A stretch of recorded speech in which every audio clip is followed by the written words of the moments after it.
up until this point, I've only been building things that naturally generate in Minecraft.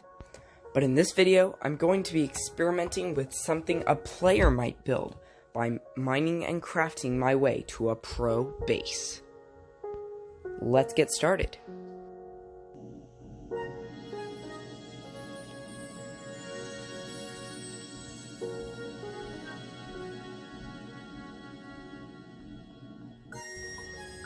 Alright, so here are our first few bricks for laying down the nether foundations, because we're going to be doing a nether side of this build since it's going to attach to our basalt deltas from a little while ago.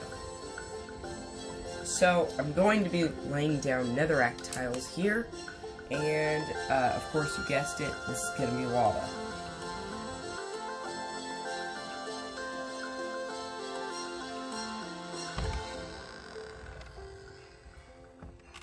Alright, and here is how it turned out. I have this little netherrack block pile over here, and we have a little pool of lava. We have quite a bit of netherrack here, so I think I made a pretty decent nether waste biome. I'm glad that everything's at least block accurate, especially even though it's this small. And then on the overworld side, I made some sugarcane over here that I've been waiting to put in ever since the series began. I have just been looking for a place to put that, and I finally made a beach. And then I put some powder snow over here, just to give it added texture. Alright, it's time to build our nether portal, and this is what I ended up with. And I tried to make this block accurate, and for the most part, it worked. I managed to put in a lot more purple than I did last time, like integrate it into the bricks that I did last time. But I've still got some sticking out, so it gives it different obsidian textures. And then it's just going to go right here and make a nice entryway into our nether waste. And one more thing I wanted to build was a sugarcane farm. When I decided to build this module, I wanted it to have a lot of functionality, so I think it's time to begin that now. Alright, so my piston design is going to be very simple. I'm just going to, I used Lego's design from the Desert Outpost partly, and then I just modified it to see if I could make it any better. And I think I did a pretty good job of doing that, working on functionality and game accurate looks at the same time. So the piston has this little button on the back, and if you push it, the piston slides forward. Alright, and I'm going to sit the piston right here, and the piston's just gonna go forward like that. And then I built this sugarcane, and it's 2 stalks of tall sugarcane, and I'm just gonna put it there, and then the piston will push it forward, and it will fall down. When I'm moving this module around, I just have a nice little place here to put the sugarcane. Just sit it down while I'm not actually trying to function it. Alright, this is the real test to see if that piston, since it's hanging off a little bit, let's see if it can actually fit onto our other module, and nope, it does not work. Not compatible. I'm going to have to move this ice spike a little bit. Okay, so I managed to move the ice spike 2 blocks over, and now the piston works just fine. And the ice spike is now, well, let's just say that minor adjustment squished this entire module's features together. Just to spread it out a little more, I'm going to add this little ice spire here to attach to our ice spikes, and it is 2 blocks tall, so it makes a nice addition here. Alright, it's time to build up that wall that's going to separate the nether from the overworld. And for this wall, I want to try to make it as much like a mountain as possible. So this should be very interesting.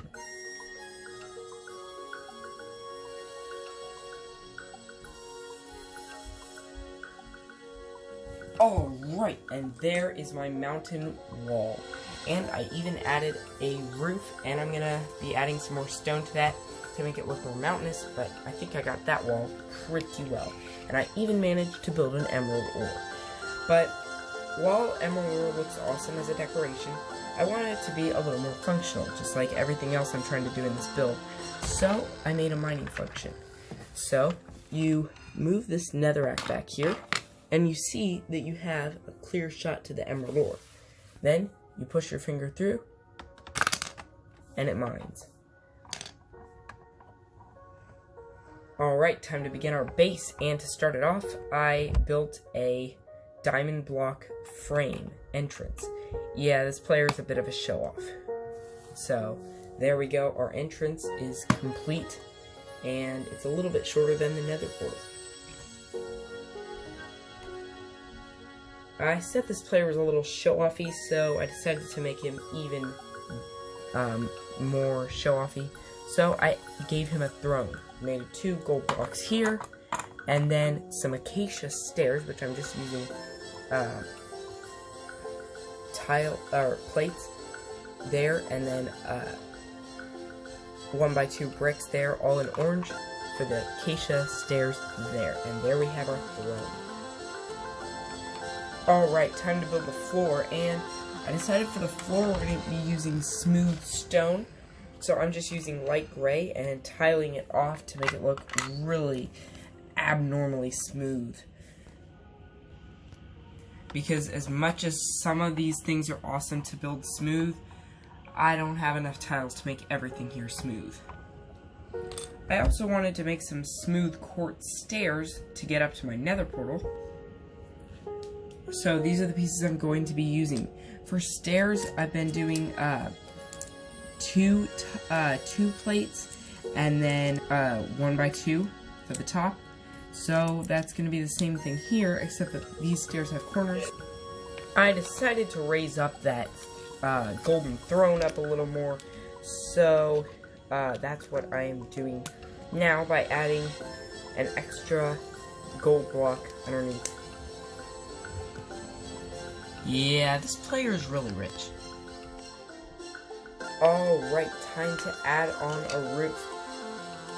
So I'm putting in another 4 obsidian blocks, which is just a couple 2x4s with some plates and tiles on top. And then I built this black slab roof that's just gonna go right there. And then another support beam is gonna be this column of gold blocks that's just gonna go right there. And that matches up pretty well.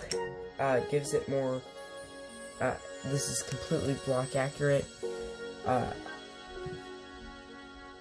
And finally, I'm just going to add another block to the top here.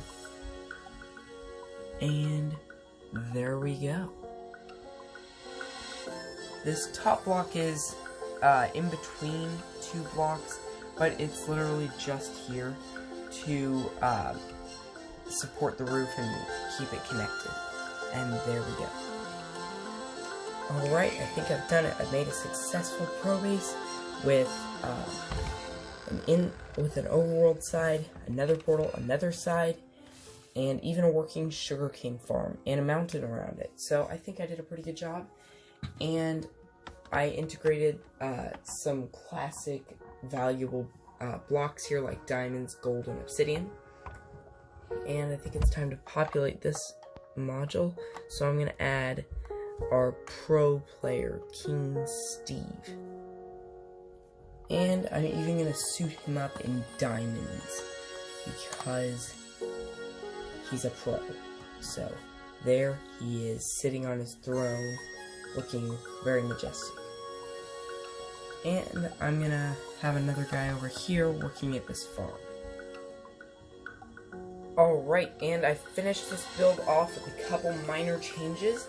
The first one being that I added a block hanging off of the cliffside to make it look more natural and more like the Minecraft terrain. And I think that makes that mountain build all the more satisfying. I also added a wall up here. And then over on the nether side of the build, I switched out some of those orange plates here with transparent orange tiles, making the lava have a lot more texture and making it look a lot more Minecraft realistic. Alright, and it's time to attach this finished module to the rest of the world. Alright, so this module is going to be connected right to that ice spikes biome, and that is going to be its pair module, so it's going to look like that together. And I think that forms a really satisfying transition right there. Really cool. Alright, and it's time to add this in, plugging it right there. Alright, and there we go, the finished product. We managed to integrate a lot of details over here, especially with that grassland area. We have taiga, we have cherry grove, we have plains, we have so many varying grass colors, and then we have that snowy tundra expansion back over here into the pro base and the mountain. And then of course we have our nether, which just became so much better. The nether started out as just a side project that I was trying to keep out of the way by making it go backwards, but now it has become as important as the rest of this overworld builds. And let me tell you, I'm planning some cool stuff to expand onto this nether. We actually have two chunks now. We have the original chunk over here with the desert, the badlands, the jungle, the snowy tundra, and the jagged peaks, and the cave modules. And then we have this new chunk with the cherry grove, the plains, the taiga, the pro base, the mountain, and the nether. While building these modules, I learned a surprising amount about Legos, like the value and rarity of certain colors and certain pieces, like these medium blue pieces, or even these red sand colored pieces. And I also had a lot of fun building these things, adding in functionality, game accuracy, and of course, learning about the game's biomes and structures themselves. In fact, I didn't even know how to build a desert well till I did in Lego. Well, I still think this world has a lot of potential, so I'm not done. There are so many biomes and structures in Minecraft, and I have barely even scratched the surface. I have a lot of cool ideas for future builds, but for now, that is all. Please like and subscribe, let me know what you want to see next, and I'll see you next time.